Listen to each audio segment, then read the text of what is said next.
Hello everyone, welcome to home science classes. Home science classes में आपका स्वागत है। कैसे हैं आप? आशा करती हूँ अच्छे होंगे, खुश होंगे, मस्त होंगे और पढ़ाई कर रहे होंगे। आपको पता ही है कि हमारी चर्चा चल रही है होम मैनेजमेंट पर। होम मैनेजमेंट में जो कल हमने डिस्कस किया था वो ये देखा था कि जो हमारे पास उपलब्ध संसाधन हैं वो संसाधन हैं कौन-कौन से। जिसमें आपने मुख्य तौर पर बात किया था मानवीय और अमानवीय संसाधन के बारे में, जो कि मानवीय में जो मानव के अंदर निहित होते हैं उनको हम कहते हैं, और अमानवीय ऐसे संसाधन होते हैं जिन्हें आप देख सकते हैं, छू सकते हैं और उन्हें चुरा सकते हैं। तो ऐसे संसाधन जो होते हैं आपके, वो अमानवीय संसाधन के अंतर्गत आते हैं। इसी में हमने सार्वजनिक संसाधन की बात की थी, नवीकरणीय और गैर नवीकरणीय संसाधन की बात की थी। साथ ही साथ हमने संसाधन के बारे में काफ़ी चीज़ें समझी, चाहे अब संसाधन की विशेषता हो या फिर वो आपके उसके उपयोग के सिद्धांत हो, इन सभी के बारे में कल हमने चर्चा कर लिया था। तो कल की जो हमारी टॉपिक थी, जिस पर हमने चर्चा पर चर्चा किया, वो था आपका उपलब्ध संसाधन। आज उसी के आगे हम बात करने वाले हैं बचत के बारे में। बचत के बारे में पढ़ने और समझने से पहले आपने कल एक न्यूज़ सुनी होगी जो कि आपके एग्ज़ाम से रिलेटेड है। यानी कि जिसमें आपको ये बताया गया है कि आपका एग्ज़ाम कब होगा। अभी कोई ऐसे डेट नहीं फ़िक्स की गई है कि इस डेट को होगी। बाकी आपको बता दिया गया है कि ये लास्ट दिसंबर, यानी कि जो आपका 20 दिसंबर के बाद कभी भी, और 15 जनवरी के पहले-पहले आपका एग्ज़ाम होना है। अब ये कितना सही है, कितना गलत है मुझे नहीं पता, बट ऐसा आपको एक इन्फॉर्मेशन आपको मिली होगी, कल रात से ही मिल रही होगी। तो आप सभी को ये मानकर चलना है कि आपके एग्ज़ाम के लिए आपके पास सिर्फ़ और सिर्फ़ आज से आप देखें तो 30 डेज़ आप मान के चलिए, क्योंकि शादियों का सीज़न है, हो सकता है आप कहीं और शादियों में ना जाएँ, तो भी घर परिवार में, आस-पड़ोस में जब शादियाँ रहती हैं तो डिस्टर्बेंस होता रहता है। तो आपको ऐसे मान के चलना है कि आपके एग्ज़ाम के 30 डेज़ और बचे हैं। आपको उसी हिसाब से अपनी तैयारी करना है, उसी हिसाब से आपको प्रैक्टिस में लग जाना है। क्योंकि ऑलमोस्ट चीज़ें आपने पढ़ रखी हैं, तो सिर्फ़ आपको प्रैक्टिस अभी करना है, रिवीज़न करना है। अभी हम पढ़ रहे हैं होम मैनेजमेंट। अगर आपको ऐसा लगता है कि आपने पहले होम मैनेजमेंट नहीं पढ़ा है, तो एक बार आप कमेंट करिएगा। जो फर्स्ट टाइम हमने होम मैनेजमेंट पढ़ा था, उसकी जो क्लासेस हुई थी, मैंने उसको प्राइवेट कर दिया है, क्योंकि अब हम नए सिरे से एक बार फिर से होम मैनेजमेंट पढ़ रहे हैं। पिछली बार से इस बार कुछ बेहतर पढ़ने की कोशिश कर रहे हैं, तो हमने जो पुरानी क्लासेस थी, उनको प्राइवेट कर दिया है।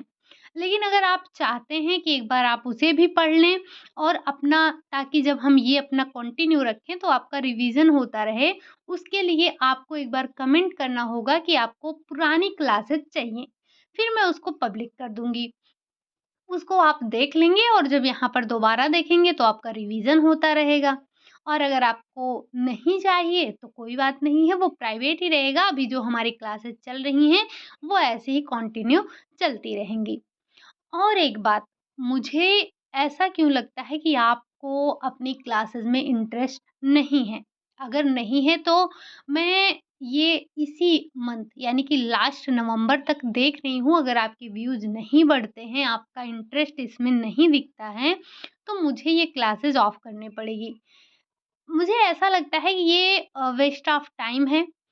आप लोगों को नहीं क्लास करनी है, हो सकता है आपके पास इससे बेहतर मटेरियल हो, इसीलिए आप क्लास नहीं लेना चाहते हैं।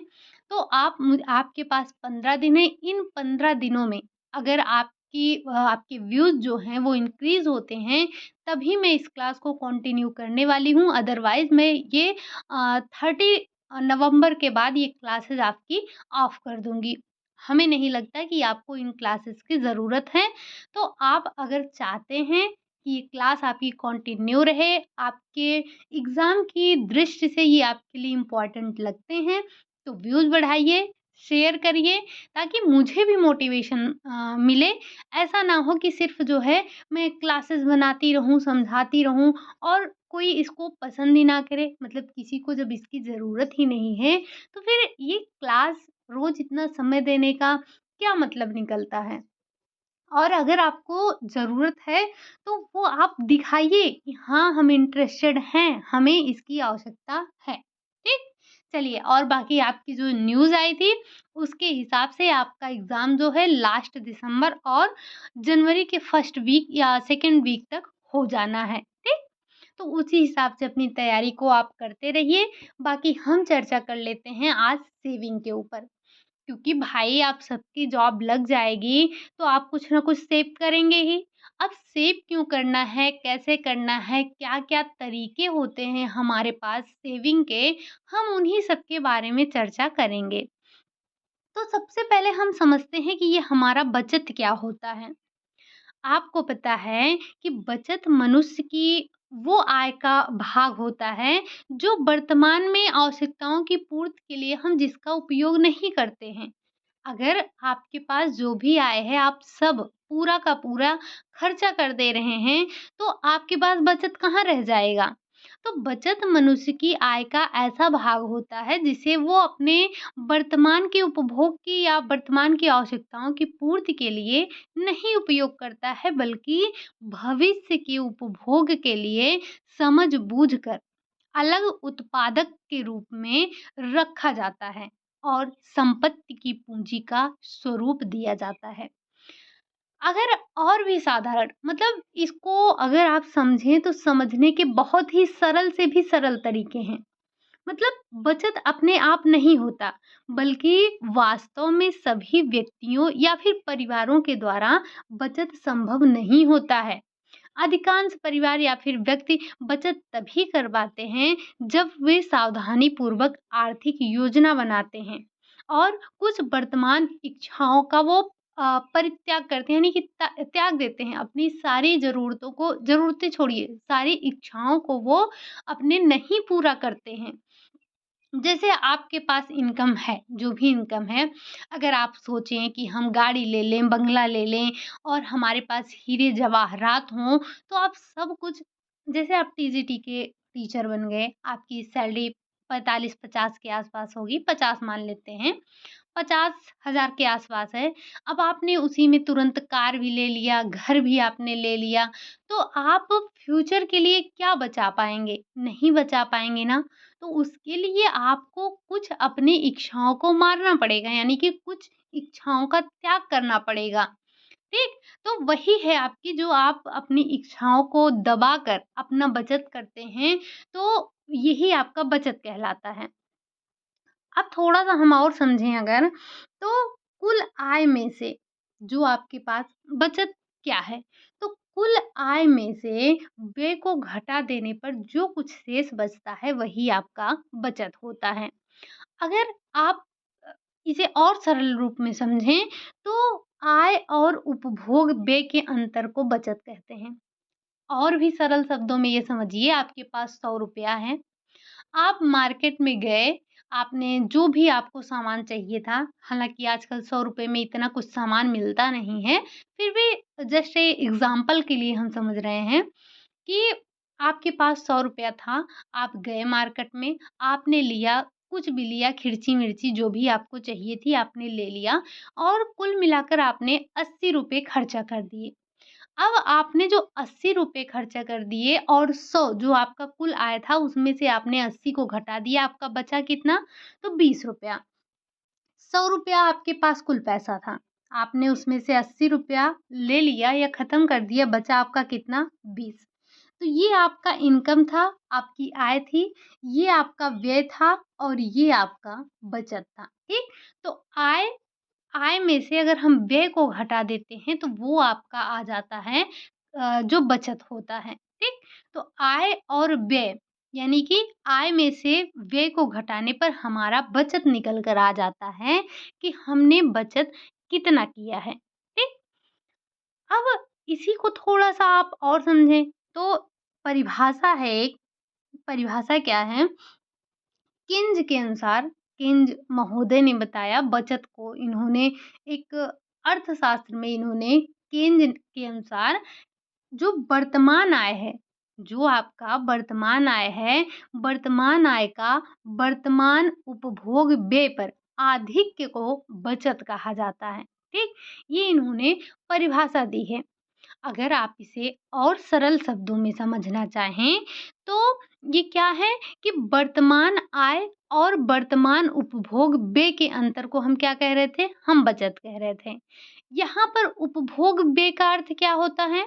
ये जो आप उपभोग व्यय अभी आपने देखा था, यहाँ ऊपर अगर हम बात करें, उपभोग व्यय, इस लाइन को समझिएगा।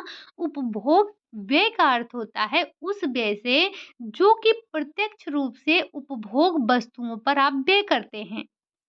यदि एक उद्योगपति अपनी आय का एक भाग मशीन, फैक्ट्री कार्यों, इन सब पर व्यय करता है, तो इस व्यय को विनियोग व्यय कहा जाएगा, ना कि आपका उपभोग व्यय। क्योंकि उसने उसे कंज़्यूम नहीं किया, उसने उसका उपभोग नहीं किया, बल्कि उसने व्यय किया है किस पर? अपने विनियोग व्यय इसे हम कहेंगे, क्योंकि उसने अपने मशीनों, अपने मशीन के कलपुर्जों पर लगाया है। ठीक? तो ये आपका उपभोग का अर्थ ये होता है। बाकी अगर हम ग्रास और कैंडल के शब्दों में समझें, इन्होंने एक परिभाषा दी थी। ग्रास और कैंडल जो हैं, इन्होंने कहा कि आर्थिक सुरक्षा का अर्थ है ना केवल वर्तमान आवश्यकताओं की पूर्ति, वरन भविष्य हेतु भी कुछ व्यवस्था करना। यानी कि इन्होंने कहा कि जो हमारी आर्थिक सुरक्षा का मतलब ये नहीं होता है कि हम केवल अपने जो हमारी वर्तमान की आवश्यकताएँ हैं, उन्हीं की पूर्ति करें, बल्कि भविष्य के लिए व्यवस्था करना होता है। आपको पता है कि बचत करना हर किसी के बस की बात नहीं है। मतलब ये आपने ग्रास और कैंडल के शब्दों में समझा। अगर वहीं हम निकिल और डॉर्सी के शब्दों में समझें तो इन्होंने कहा कि किसी भी परिवार के लिए बचत तभी अर्थ रखती है जब उसका उद्देश्य अच्छी तरह योजनाबद्ध हो और सभी व्यक्तियों के द्वारा समझा गया हो, तब जाकर आपका क्या होता है? बचत होता है। ठीक?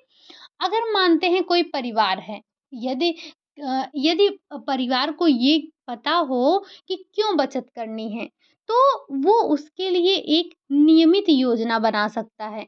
बचत का जो कार्यक्रम है, इस प्रकार बनाया जाना चाहिए कि परिवार की आवश्यकताओं के अनुरूप हो और बिना अतिरिक्त कष्ट के लागू किया जा सके। अब ऐसा ना हो कि मतलब आप अपनी आवश्यकताओं को भी मार दें। मतलब आपको खाना है 4 रोटी और आप बचत के चक्कर में सिर्फ़ 1 रोटी या 2 रोटी ही खा रहे हैं, तो ये आपका बचत बढ़िया नहीं है। आपको अपनी आवश्यकताओं को नहीं मारना है, कष्ट के तहत मतलब आप खुद भूखे रहकर अगर बचत करते हैं, तो ये सही नहीं होता है। आवश्यकता से अधिक इच्छाओं वाली या फिर जो दोषमय योजना है, परिवार में तनाव उत्पन्न कर सकती है और सदस्यों को भी निरुत्साहित करती है। जिसमें उसमें कुंठा उत्पन्न हो जाता है, बचत का पूर्ण कार्यक्रम असफल ही रह जाता है।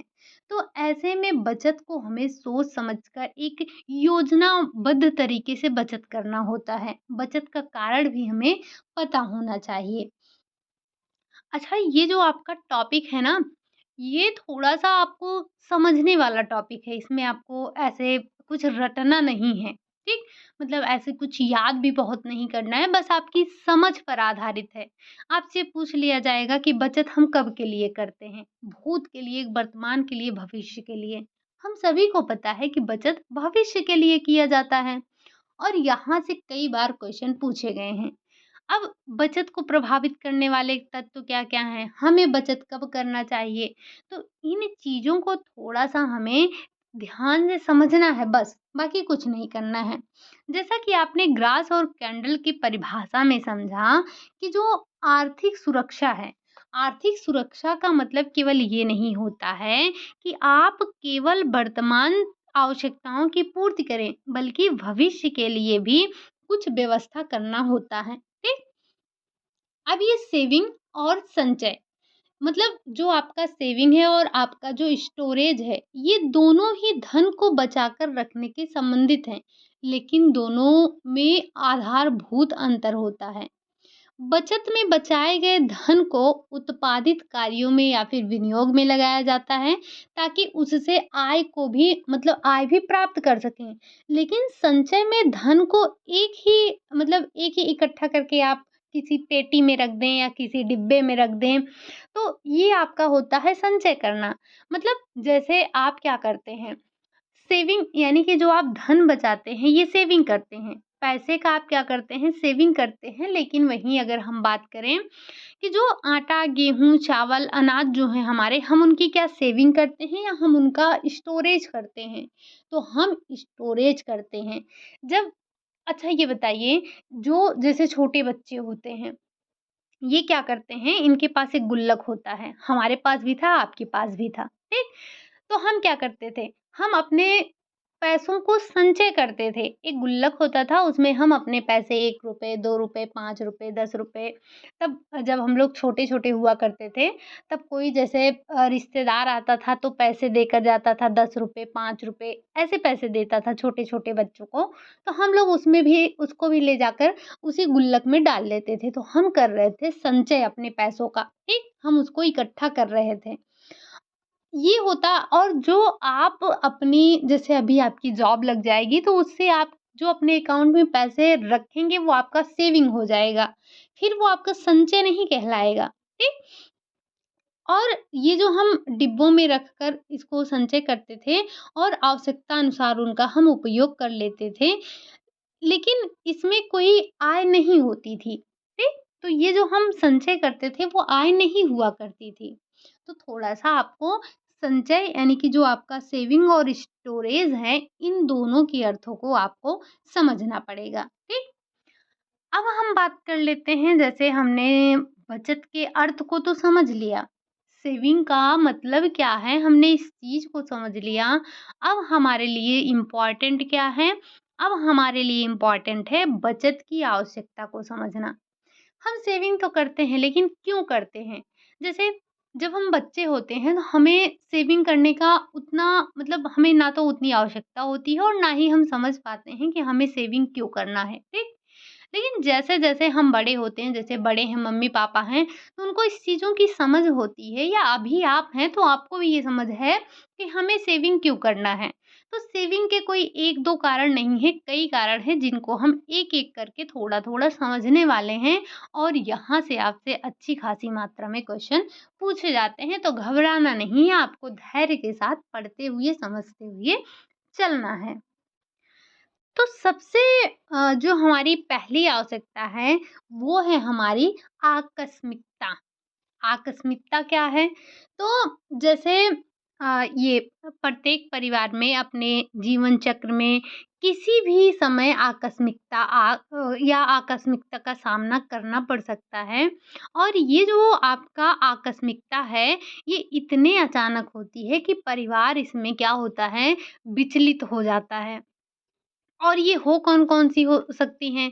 जैसे आपके जो परिवार में है, कोई किसी को बहुत बड़ी बीमारी हो जाना, मकान का अचानक से टूट-फूट जाना, हो कोई भी कारण हो सकता है टूटने-फूटने का, या रिश्तेदारों में किसी की बहुत ज़्यादा हालत खराब हो जाना, किसी की मृत्यु हो जाना, कोई भी कारण हो सकता है। तो ये आकस्मिकता आपका कोई ऐसे एक कारण नहीं होता है। लेकिन अधिकांश परिवार में इसके लिए कुछ धनराशि रखी जाती है, ताकि आवश्यकता पड़ने पर तुरंत उसका उपयोग किया जा सके।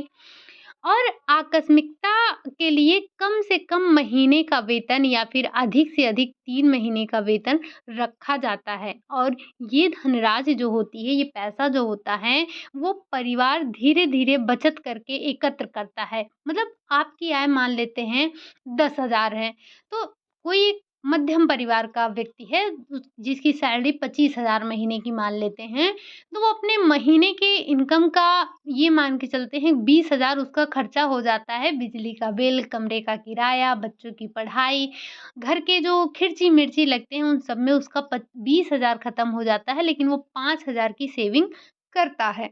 तो उसी का उपयोग वो ऐसे समय में करता है। अब एक बार इतनी धनराशि एकत्र होने के बाद इसमें वृद्धि की आवश्यकता नहीं होती है, क्योंकि अधिक धनराशि का अन्य लाभप्रद विनियोग में लगाना उचित रहता है। जैसे आकस्मिकता के लिए राशि हमेशा सुरक्षित रखनी चाहिए। अगर अकस्मात पर व्यय किया जाए और इस राशि में कमी हो जाए, तो हमें दोबारा से इसे इसकी सीमा तक बचत करके रखना चाहिए। मतलब हमारी सेविंग इतनी हमेशा रहनी चाहिए कि अगर जैसे आज हमारे पैसे खत्म हो गए हैं, तो हमें ये नहीं कि अब जब हमने एक बार स्टोर कर लिया था किसी भी कारणवश, तो हमारा खत्म हो गया, लेकिन अब हमें वापस से अपने उस सेविंग को फिर से उतना करना है कि जब भी आपको अचानक से ज़रूरत पड़े तो आप उसका उपयोग कर सकें। ठीक? दूसरा है कमाने वाले सदस्य की मृत्यु। जैसे कई बार परिवार में अचानक जो कमाने वाले सदस्य होते हैं, उनकी असमय ही मृत्यु हो जाती है। मतलब आपको पता है कि आजकल ज़िंदगी का कोई भरोसा नहीं है। कभी भी किसी भी समय किसी को कोई भी बीमारी हो जाती है, रोड एक्सीडेंट हो गया, कोई भी कारण हो सकता है। तो जो कमाने वाला व्यक्ति है, अगर उसकी मृत्यु हो जाती है, तो इसके लिए आवश्यकता है कि हम बचत करें। ऐसे समय में जो कमाने वाला व्यक्ति है, जब उसकी मृत्यु हो जाती है, तो ऐसे समय में परिवार को बहुत ज़्यादा कठिनाइयों का सामना करना पड़ता है। ऐसी परिस्थितियाँ हमने देखी है, आपने भी अपने आस-पास ज़रूर देखा होगा कि मान लेते हैं एक छोटा-सा परिवार है, पति-पत्नी हैं, उनके 2 बच्चे हैं, छोटे-छोटे हैं, पढ़ाई कर रहे हैं। ऐसे में जब पति की डेथ हो जाती है, तो वो जो पत्नी है वो कैसे सर्वाइव करेगी अपने दोनों बच्चों को, और कुछ भी उसके पास ना तो सेविंग है, ना ही वो कहीं पर कमाती-धमाती है। तो ऐसे में परिस्थितियाँ बहुत ज़्यादा बिगड़ जाती हैं। अगर कम उम्र में पति की मृत्यु हो जाती है और पत्नी अकेले रहती है, और यदि पत्नी कमाती नहीं है, तो ऐसे में आपको पता है कि कितनी ज़्यादा परेशानियाँ उसको उठानी पड़ती हैं। ये कोई किताबी भाषा नहीं है, ये हमारा अपना अनुभव है। हमने आपने ज़रूर देखा होगा ऐसी परिस्थितियों में लोगों को रहते हुए। तो अगर पति की मृत्यु के समय बच्चे छोटे हैं, या तो और भी कठिनाइयाँ होती है, छोटे बच्चे पर अधिक व्यय करना पड़ता है, पत्नी को कहीं न कहीं रोज़गार ढूँढना पड़ेगा। लेकिन जब वहीं सेविंग रहती है, तो सेविंग के थ्रू जो पत्नी है वो अपने बच्चों का भरण-पोषण करती है। फिर धीरे-धीरे लोग अपना जो है कहीं न कहीं काम-धंधा तो करते ही हैं। अगर बच्चे बड़े हैं, कमाने वाले हैं, या कमाने वाले सदस्य की मृत्यु होती है, मतलब अगर बच्चा बड़ा हो गया है, कमाने वाले सदस्य की मृत्यु हो जा रही है, तब उतनी समस्या नहीं होती है। गृहिणी कुछ समय बाद भी ही रोज़गार करना शुरू कर सकती है। बच्चे घर की जो आर्थिक स्थिति है, उसमें प्रत्यक्ष रूप से अपना योगदान देते हैं। या इस प्रकार हम ये भी कह सकते हैं कि कमाने वाले सदस्य की मृत्यु पर सबसे अधिक आर्थिक सुरक्षा की आवश्यकता बच्चों की जो पूर्व स्कूल अवस्था में होती है। बच्चे जैसे-जैसे बड़े होते हैं, उनकी मतलब ये आवश्यकता भी धीरे-धीरे कम हो जाती है। और जब बच्चे स्वतंत्र रूप से कमाने लगते हैं, तो इस प्रकार की कोई आवश्यकता भी नहीं रह जाती है। बच्चे खुद कमाने लगे, अपने पैरों पर खड़े हैं, तो कोई दिक्कत ही नहीं है। ठीक? अगला है आपका कि हमें आवश्यकता और क्यों है? तो भविष्य में किसी विशिष्ट वस्तु की इच्छा। अब आपके पास जैसे पैसे कम हैं, आपको लेना है फ़ोर व्हीलर, तो ऐसा नहीं है ना कि आप एक दिन में खरीद लेंगे, उसके लिए आपको बचत करनी पड़ेगी। अरे! फ़ोर व्हीलर तो मैंने ऐसे ही बोल दिया, मतलब भविष्य में किसी बड़ी वस्तु की इच्छा। तो हर परिवार में आवश्यकताओं को पूरा करने के लिए कई वस्तुओं की आवश्यकता होती है, और कई विशिष्ट वस्तुएँ ऐसी होती हैं जिन्हें हम तुरंत ही नहीं ले पाते हैं। तो ऐसी वस्तुओं की प्राप्ति के लिए बचत की आवश्यकता होती है। उदाहरण के लिए हमने आपको बताया, यहाँ पर हमने फ़ोर व्हीलर बताया, बट वो भी छोड़ दीजिए जिनकी और भी कम सैलरी है।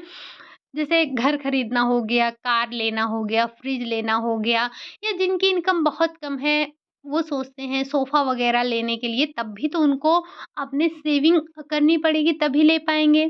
तो इसलिए परिवार को हर माह अपने वर्तमान व्यय में से कटौती करनी होती है, और इसके लिए वो वो मतलब किसी भी तरह का बैंक में खाता खुलवा सकते हैं या फिर कुछ और जैसे एलआईसी वगैरह का होता है, तो ये आपका एक निश्चित समय के बाद पैसे ज़्यादा मिलते हैं, तो ऐसा कुछ करवा सकते हैं। अपनी क्षमता से अधिक वस्तुएँ या महँगी वस्तुएँ खरीदने की योजना नहीं बनाते हैं, वरना उनके जो वर्तमान का परिवार जो अभी वर्तमान का समय है, उस परिवार में बहुत ज़्यादा तनाव हो जाता है। जैसे अगर आपके घर पे पैसे ये मान के चलते हैं कि आपके घर की कमाई इतनी है कि हम खा सकें, अच्छे ठीक-ठाक कपड़े पहन सकें, बिजली का बिल हो गया और रूम का रेंट हो गया, ये सारी चीज़ें दे सकते हैं।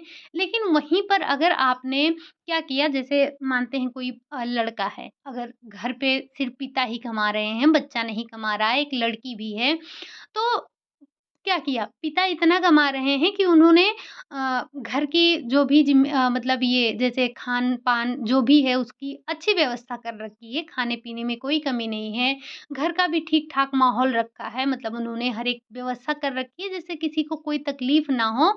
लेकिन अब आपकी इनकम इतनी नहीं है कि आप फ़ोर व्हीलर ले लें, लेकिन लड़के ने क्या किया, फ़ोर व्हीलर ले लिया। अब पैसे की तंगी आ गई, तो जब पैसे की तंगी आ जाती है तो भी घरों में या परिवारों में तनाव का माहौल हो जाता है, तो एक प्रकार से जब आप सेविंग करते हैं तो इन सारी चीज़ों से भी कहीं न कहीं बचते हैं। अगला है आपका भविष्य में किसी उद्देश्य की प्राप्ति या किसी उद्देश्य की प्राप्ति की इच्छा रखना। तो हर एक परिवार यानी कि प्रत्येक परिवार अपने मूल्यों से प्रेरित होकर लक्ष्यों को स्थापित करता है। कुछ लक्ष्य आपके बड़े होते हैं, दीर्घकालिक होते हैं, जिनको पाने के लिए आपको काफ़ी समय लगता है। या काफ़ी जब लंबा आपका कह सकते हैं जब आपने बड़ा लक्ष्य बनाया है तो समय लगेगा। लेकिन अधिकांश लक्ष्यों की प्राप्ति हमें धन की आवश्यकता होती है। हमें जब अपने लक्ष्य को प्राप्त करना है तो उसके लिए हमें धन चाहिए। अब चाहे उसमें आपका बच्चों का शादी-विवाह करना आए या उनकी उच्च शिक्षा हो गई, मकान बनवाना हो गया, ये सारे हमारे बड़े मुद्दे होते हैं, बड़े हमारे लक्ष्य होते हैं। क्योंकि इसके लिए बहुत अधिक धन की आवश्यकता होती है। आपको पता है कि शादी-विवाह में थोड़े धन नहीं लगते हैं और उच्च शिक्षा आजकल शिक्षा में भी आप एक फॉर्म भरते हैं, शिक्षा की बात छोड़िए एक फॉर्म भरते हैं, तो ये मान के चलिए कि 5,000 का खर्चा आप मोटा-माटी मान के चलते हैं, ठीक? ये मैं तब का बता रही हूँ, जब आप सिर्फ़ फॉर्म भरना, पेपर देने जाना, रहना, 1 दिन का खाना-पीना, ये मैं बता रही हूँ, ठीक? तो पैसे आपके कम नहीं लगते हैं, तो इन सभी वजहों से अगर आपको उच्च लक्ष्य की प्राप्ति करनी है या किसी बड़े उद्देश्य की प्राप्ति करनी है, तो इसके लिए भी आपको धन की आवश्यकता होती है। अगला है हमारा भविष्य में आर्थिक विपन्नता का डर। अब भविष्य में यानी कि कई बार परिवार को कुछ आर्थिक विपन्नताओं का भी सामना करना पड़ सकता है जब उसकी आय एकाएक कम हो जाए या फिर बंद हो जाए। स्थिति कोई भी हो सकती है, कारण कोई भी हो सकता है बंद होने का। तो अगर एकाएक उसका आय बंद हो जाता है तो इस प्रकार की स्थिति तब होती है जब व्यापार में जैसे एकाएक घाटा होने लगे या मानते हैं कि कोई किसी ने कोई दुकान रखी उसमें आग-वाग लग गया या किसी की नौकरी छूट गई, तो ऐसी स्थिति में जो भविष्य में जो आर्थिक विपन्नता है उसका डर रहता है। ऐसी स्थिति में परिवार को पुनः स्थापित करने के लिए और आवश्यकताओं की पूर्ति करने के लिए हमें बचत की आवश्यकता होगी।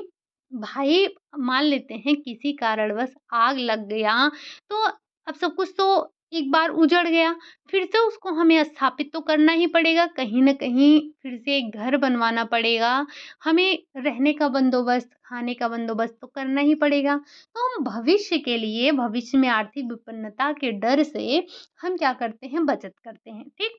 वैसे ये डर हर किसी के अंदर होता है। अब चाहे किसी की नौकरी छूटने का जैसे कोई बिज़नेस कर रहा है, तो क्या कभी बिज़नेस कभी न कभी ऐसा हो सकता है कि हमारे बिज़नेस एकदम से ठप पड़ जाए। ठप पड़ने का मतलब बंद हो जाए। किसी वजह से जैसे मान लेते हैं कोई स्कूल ही है, कोई प्रबंधक है, कोई स्कूल चला रहा है, कोई कारण हो सकता है कि उसके स्कूल में ताला लग जाए। अब इनकम कहाँ से आएगी? तो ऐसी स्थिति में व्यक्ति जो होता है वो भविष्य में आर्थिक विपन्नता के डर से भी उसे बचत करने की आवश्यकता होती है। अगला आता है आपका सेवानिवृत्त। सेवानिवृत्त वही आपका रिटायरमेंट। तो जिस प्रकार असमय मृत्यु के लिए आर्थिक सुरक्षा की आवश्यकता होती है, वैसे ही सेवानिवृत्त के बाद आवश्यकताओं की पूर्ति के लिए आपको धन की आवश्यकता होगी, तब आपको धन कौन देगा? सेवानिवृत्त के बाद व्यक्ति की आय तो कम या फिर बंद हो जाती है। आपको पता है कि कहीं-कहीं रिटायरमेंट के बाद पैसे नहीं मिलते हैं, ठीक? तो अब तो ये लगभग-लगभग हर जगह हो रहा है। ऐसी स्थिति में धन की आवश्यकता होगी, तो ऐसी स्थिति में आपके जो शारीरिक स्थिति है वो भी डगमगा जाएगी, ठीक? जो 60-65 साल के बाद व्यक्ति की जो शारीरिक स्थिति है, वो डगमगा जाती है। इंसान उतना स्वतंत्र रूप से कार्य नहीं कर पाता है, तो व्यक्ति क्या सोचता है, हमें सेविंग करना चाहिए ताकि हम रिटायरमेंट के बाद भी आराम से खा जी सकें, ठीक? अगला है अयोग्यता की स्थिति। अयोग्यता की स्थिति, कभी-कभी कमाने वाले व्यक्ति अयोग्य हो जाते हैं, जैसे किसी दुर्घटना बस उसकी कार्य करने की क्षमता ह्रास हो जाती है, व्यक्ति किसी वजह से अंधा हो जाता है, अपंग हो जाता है या कभी-कभी वो मानसिक रूप से भी विचलित हो जाता है, तो वो धन अर्जन नहीं कर पाता है।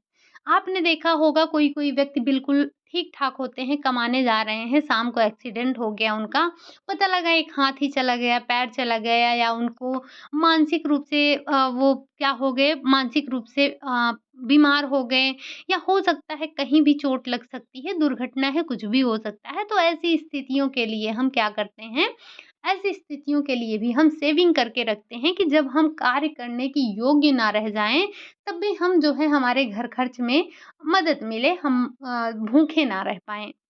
अगला है आपका जीवन स्तर में वृद्धि करने के लिए। अब जीवन स्तर में वृद्धि करने के लिए इसका क्या मतलब है? तो बचत करने का या करने से आवश्यक व्यय पर हमारा प्रतिबंध लग जाता है कि हम अनावश्यक व्यय नहीं करेंगे और व्यक्ति को अपने आय का एक निश्चित भाग बचत के रूप में रखना पड़ता है और ये भाग उसके पास व्यय के लिए नहीं रहता है। इस बचाए हुए धन को जो वो बचा लेता है, खर्चा नहीं करता है, वो भविष्य में कई अपनी जो ज़रूरी या कह सकते हैं जो उसकी वस्तुएँ खरीदने हों, वो खरीद सकता है, अपने जीवन स्तर में वृद्धि कर सकता है, अपने जीवन स्तर को उठा सकता है, परिवार को सुखमय रख सकता है, ठीक? अगला है आय में वृद्धि करना। आय में वृद्धि करना का क्या मतलब है? कई परिवारों में बचत आय प्राप्ति का साधन होते हैं। बचत की कई धनराशियों को अगर सुरक्षित और लाभप्रद विनियोग में हम लगा दें, तो नियमित आय प्राप्त होता है। इससे उसका मूलधन भी सुरक्षित रहता है और उसको एक इनकम भी मिलती रहती है। तो ये आपके आय बढ़ाने के लिए भी हम क्या करते हैं, धन को सुरक्षित रखते हैं। ठीक? फिर आपका आ जाता है पारिवारिक जीवन चक्र की विभिन्न अवस्थाओं में समायोजन हेतु। पारिवारिक जीवन चक्र की गतिशील और परिवर्तनशील अवस्था है। आपको पता है कि ये अवस्थाएं टिकी नहीं रहती हैं। इसकी भिन्न-भिन्न अवस्थाओं में जो माँग है, धन की माँग है, वो बदलती रहती है, अलग-अलग रहती है। जैसे आपको पता है कि प्रारंभिक अवस्था में धन की पूर्ति की अपेक्षा माँग कम होती है, जबकि अगर हम विस्तृत अवस्था की बात करेंगे, जब आप पारिवारिक जीवन चक्र पढ़ेंगे, अभी आप आगे पढ़ेंगे, तो आपको पता है ये क्वेश्चन भी पूछा जाता है कि धन की सबसे ज़्यादा आवश्यकता कब होती है? तो विस्तृत अवस्था में। 3 अवस्थाएँ होती हैं ना? तो तीनों अवस्थाओं में सबसे ज़्यादा धन की आवश्यकता पड़ती है विस्तृत अवस्था में और सबसे कम होती है प्रथम अवस्था में, जो कि आपके कह सकते हैं कि ये आपके प्रारंभिक अवस्था के नाम से जाना जाता है। तो जैसे-जैसे क्योंकि विस्तृत अवस्था है, इसमें बच्चे हो रहे हैं, उनकी पढ़ाई-लिखाई ये सारी चीज़ें होती हैं, तो धन आपका अधिक लगता है। विस्तृत अवस्था में धन की माँग में वृद्धि होती है और अब ये आवश्यकताओं को पूरा करने के लिए धन को हमें समायोजित करना होता है। बच्चों की हाई स्कूल, कॉलेज इन सभी अवस्थाओं में पैसों की आवश्यकता अधिक होती है।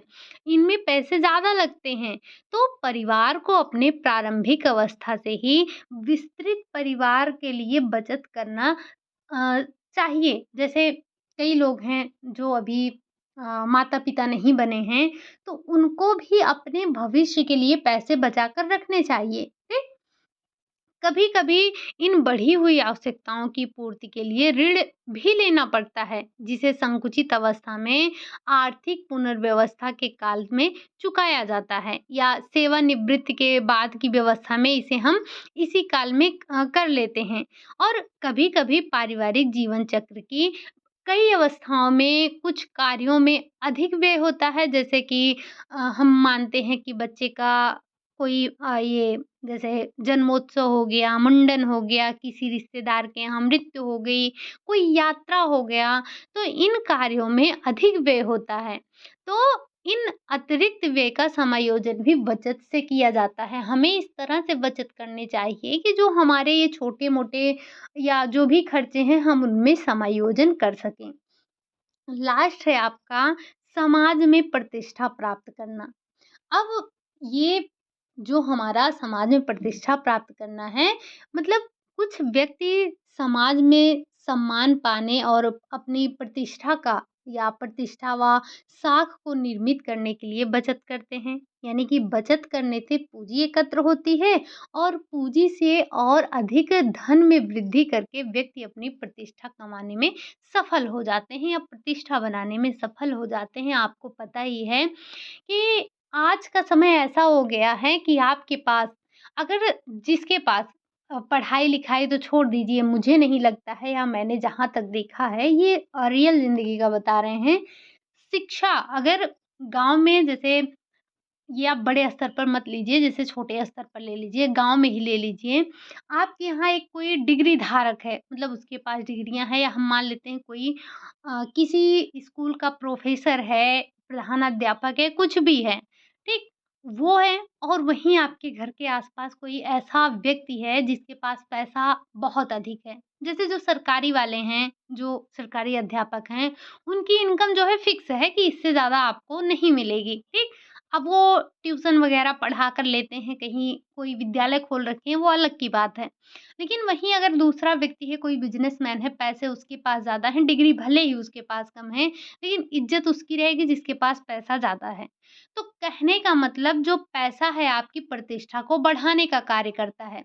घर में ही देख लीजिए आप, अगर घर में 2 बहुएँ हैं या 3 बहुएँ हैं, एक बहू नौकरी नहीं कर रही, सरकारी नौकरी नहीं कर रही है और उसने पढ़ाई-लिखाई की है, लेकिन वो सिर्फ़ घर तक ही सीमित है, या एक बहू और ऐसी है जो कि कहीं से भी, ज़रूरी नहीं है कि वो टीचिंग लाइन से ही पैसा लाकर दे रही है, लेकिन पैसा आपको लाकर दे रही है, तो आप देखेंगे इज़्ज़त उसकी ज़्यादा होगी। कहीं भी आप ले लीजिए, कहीं पर भी, लेकिन ये जो पैसा है आपको मान-प्रतिष्ठा, समाज में ही नहीं, हर जगह ये पैसा आपको मान-प्रतिष्ठा दिलाने का कार्य कर सकता है, ठीक? या कर सकता ही नहीं, करता भी है। तो ये जो पैसा है ना, पैसा बोलता है। पैसा क्या करता है? बोलता है। तो ये पैसा जो है, ये आपको समाज में मान-प्रतिष्ठा दिलाता है, तो इसके लिए हम बचत करते हैं। अब ये तो आपने समझ लिया कि हमें बचत करने की आवश्यकता क्या है। अब ये जो है, यहाँ से आपसे काफ़ी क्वेश्चन पूछे जाते हैं, तो इन चीज़ों को थोड़ा आप ध्यान से सुनिएगा। अगर एक बार में चीज़ें नहीं समझ में आई हैं, तो आप जाकर वापस इसको सुनिएगा। और एक बात, जैसे कि आपको पता ही है कि अगर एग्ज़ाम आपका हो जाता है लास्ट दिसंबर में, उसके लिए आपको क्या करना है? आपने अभी तक नोट्स नहीं बनाए हैं, तैयारी नहीं की है, हालाँकि मुझे नहीं लगता है कि 22 का फॉर्म पड़ा है और आपने अभी तक तैयारी नहीं की है। हाँ, आपने एक बार तैयारी की थी और अभी आप बीच में रुक गए थे, अटक गए थे, तो अब आपको रफ़्तार पकड़ लेना है। आप चैनल पर जाइए, हर एक फ़ोल्डर आपको मिलेगा, जो भी आपके पाँचों ब्रांच है, हर ब्रांच आपको मिलेगा। आप क्या करेंगे, क्लास को 2x पर लगाएँगे और सिर्फ़ सुनते चले जाएँगे। आपका रिवीज़न हो जाएगा, उसके बाद आप प्रैक्टिस सेट उठाएँगे और प्रैक्टिस लगा डालेंगे। और एक बात, जो आपका जितना भी प्रैक्टिस सेट हुआ है, आपको पता है कि संडे को हम प्रैक्टिस करते हैं, जितना भी प्रैक्टिस सेट हुआ है, एक बार आप पूरा का पूरा प्रैक्टिस सेट लगा डालिए, क्योंकि रिपीटेड क्वेश्चन आपको बहुत कम मिलेंगे, ठीक? तो आप वहाँ से अपनी तैयारी कर सकते हैं। बाकी हमने क्या किया, हमने बचत को देखा, बचत की आवश्यकता को देखा। अब हम बात कर लेते हैं बचत के साधन। बहुत पढ़ लिया बचत, बचत क्यों बचत करना है, कैसे बचत करना है, सॉरी मतलब कहाँ पे बचत करना है, ये भी तो देख लें कि हमारे पास कौन-कौन से साधन हैं बचत करने के। आपके पास बैंक है, आपके पास क्या है, बैंक है, बैंक में आप बचत कर सकते हैं, पोस्ट ऑफिस है, आपके पास एलआईसी है, पीएफ है, यानी कि जब आप बैंक की बात करेंगे, अभी और देख लेते हैं क्या-क्या है, तो और आपके पास है, ये आपके पास है एनएससी है, शेयर है, ऋण पत्र है, किसान बचत पत्र है। इतने चीज़ों के द्वारा हम क्या कर सकते हैं, अपनी सेविंग कर सकते हैं, ठीक? ये तो आपने सेविंग के मेथड देखे। अब आज हम इसको नहीं पढ़ेंगे। ये आपका जो सेविंग का साधन है या फिर बचत का साधन है, इसमें अब हम एक-एक करके पढ़ने वाले हैं क्योंकि हम देखेंगे बैंक। अब हम देखेंगे बैंक क्या है, किस शब्द से बना है, बैंक के क्या फ़ायदे होते हैं, बैंक में खाते कितने प्रकार से खोले जाते हैं, इतनी चीज़ों का हम वर्णन करेंगे। इसी के साथ-साथ जो बैंक आपके लिए चेक इश्यू करता है, चेक क्या है, चेक कितने प्रकार के होते हैं, हम इसके बारे में समझेंगे। इसी के साथ-साथ पोस्ट ऑफिस क्या है, इसको समझना है, एलआईसी क्या है, एलआईसी कितने प्रकार से किया जाता है, इसकी शुरुआत कब हुई, कैसे हुई, कितने प्रकार से हम एलआईसी में खोल सकते हैं खाते या जीवन बीमा हम कैसे करवाते हैं, इनके बारे में हम बात करेंगे। पीएफ क्या है, इसके बारे में बात करेंगे। साथ ही साथ एनएससी क्या है, एनएससी क्या है, इसके बारे में चर्चा करेंगे। इसी में हम देखेंगे शेयर क्या होता है, ऋण पत्र क्या होता है, किसान विकास पत्र क्या होता है। तो इन सभी के बारे में थोड़ा-थोड़ा करके हमें समझना है। एक दिन में हमारी क्लास नहीं होगी, 2 से 3 दिन इसमें अभी लगेगा। तो कल की जो हमारी क्लास होगी उसमें हम बैंक के बारे में देखेंगे, समझेंगे बैंक कितने प्रकार का होता है, बैंक का शाब्दिक अर्थ क्या होता है, किस भाषा से बना है, कितने प्रकार के खाते खोले जाते हैं, इन सब के बारे में हम चर्चा करने वाले हैं। तो आज की क्लास में आपने क्या देखा? आज की क्लास में आपने देखा बचत क्या है और बचत की आवश्यकता हमें क्यों है? हम क्यों बचत करते हैं? यहाँ से आपसे क्वेश्चन कई बार पूछा जा चुका है, तो इसे एक बार आप ध्यान से देखेंगे, ठीक? बाकी आज के लिए हम यही इतना रखेंगे। क्लास आपको कैसी लगी? अगर अच्छी लगी हो तो लाइक करिएगा, चैनल को सब्सक्राइब करिएगा, कमेंट ज़रूर करिएगा। बाकी मिलते हैं नेक्स्ट क्लास में, तब तक के लिए खुश रहिए, मस्त रहिए, पढ़ाई करते रहिए, रिवीजन करते रहिए। चलिए फिर मिलते हैं नेक्स्ट क्लास में, तब तक के लिए बाय बाय, टेक केयर।